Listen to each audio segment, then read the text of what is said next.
Welcome to the Aesthetic Doctor Podcast. We don't shy away and keep secrets here. We empower you with education, telling you the truth about all things aesthetic medicine while encouraging you to be the best version of yourself. It's time to look great and feel good doing it. This is your host, mom, speaker, and board-certified physician, Dr. Judith Borger. Welcome to episode 18 of the Aesthetic Doctor Podcast. I am so happy that you're here, and today we're going to talk about some of the dimensions of aging.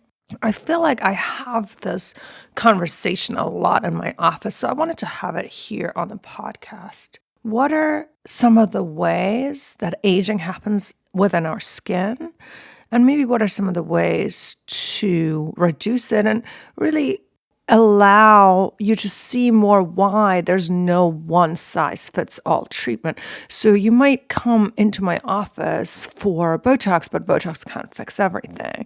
It really has to be a combined approach because aging happens in multiple dimensions. And so for optimal rejuvenation, that rejuvenation also has to happen in multiple dimensions. So let's talk about some of the signs of aging that happen in the skin. Number one, as you age, you have the loss of all the molecules within the skin. Your collagen, your elastin, your hyaluronic acid. Those are really the building blocks for the skin. You also have a decrease in the overall thickness of the skin, and you have more senescence in the rebuilding process. You also have decrease in hydration, meaning your skin has less moisture it holds on to, meaning you might need to give it more moisture. When we think about sort of some of the physical signs of aging, sometimes they're called phenotypes, we see different things happening with aging, which means there's different things we have to do to combat those signs of aging. Of course, we all know about wrinkles. That is probably the most common reason why people come into my office. We get some sagging of the skin. We get some loss of volume within the skin and the face. And we get what we call some dyspigmentation or some kind of like age spots, sunspots. We can get some telangiectasias, which really just means like unwanted vessels. So that can take the form of actual like veins that are now more prominent or unwanted vessels within the skin, but it can also take the form of some unwanted redness within the skin. And then of course, older skin has a different roughness and different texture to it. Some of the differences in aging are really based on genetics and also on ethnicities across several studies evaluating facial aging. And we really have what we call some intrinsic aging, which means things that happen in your skin no matter what you do. Those are what we call inevitable, meaning you can't really change the physiologic processes that result in skin that as we age is more drier, is thinner, has more fine wrinkles and some atrophy. However, there is what we call extrinsic aging, meaning things that your skin experiences or that you do to your skin over a lifetime, and these are modifiable risk factors. So, for example, things that make your skin age more include air pollution, smoking, poor nutrition. A big one we talk about all the time is sun exposure.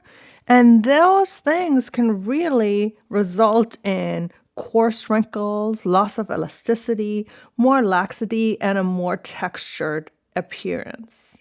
Lots and lots of research has shown that long-term exposure to UV radiation or to sun is the primary factor of extrinsic skin aging and is also referred to as photoaging. Some of the stuff has already happened, right? Like a lot of you and I grew up in the heyday of Tropicana, where tanning oil was a thing, or tanning beds were a thing. But, we continue to accumulate sun damage over our lifetime. So wearing lots of SPF and a good sunscreen daily, no matter what, is really, really important here. We have talked about smoking in the past, and we have talked about stress and nutrition reduction. There is a podcast I have on the top habits of healthy skin.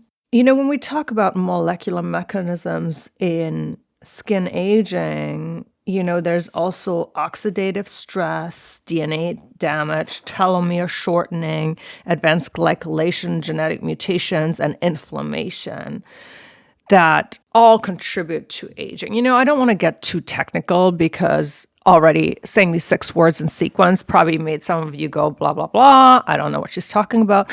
But what I really kind of want to say is that people come to me and they see their skin aging.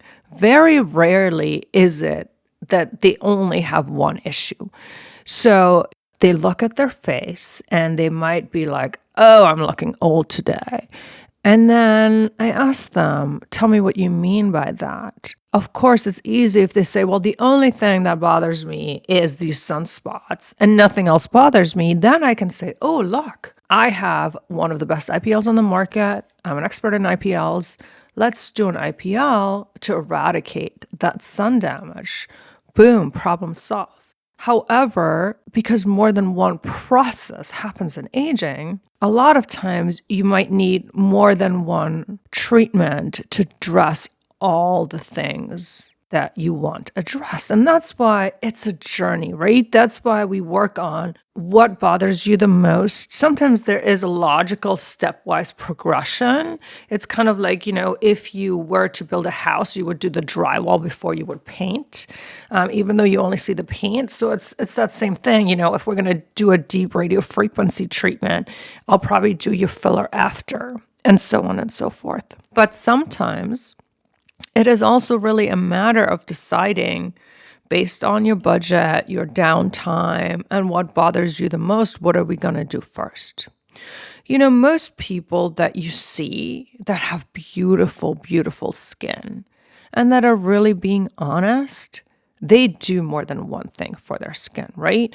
They will say, oh yeah, I use really high quality products. And every 3 to 4 months, I get my Botox. And I get a facial every month. And you know what? Once a year, I do microneedling series or whatever it might be, right? So you need an expert that can really guide you as to what is the next best thing for your skin. And such as the fact that your skin probably has gone through 40, 50, 60, or however many years of aging. Unfortunately, I don't have a magic filter or a magic wand that I can wave in one treatment. I can make it all go back. There's definitely more and less effective treatments, but different dimensions of aging have different ways to be addressed. Whenever somebody tells you that one treatment is going to fix everything, let me tell you, they're lying.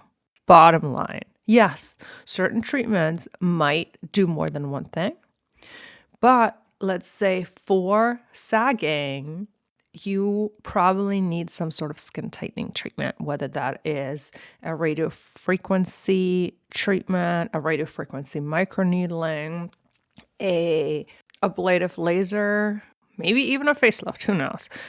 But, certain treatments can do similar things. For example, there is multiple treatments that stimulate collagen, and once in a while, we can pick based on your philosophy.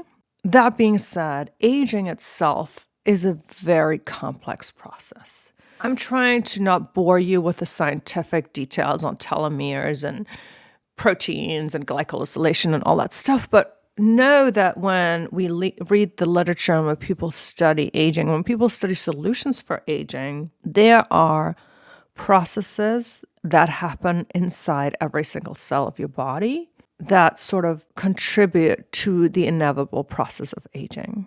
On top of that, there's some of the choices that either your past self has made or your current self is making that can either speed up or reverse the aging process that happens.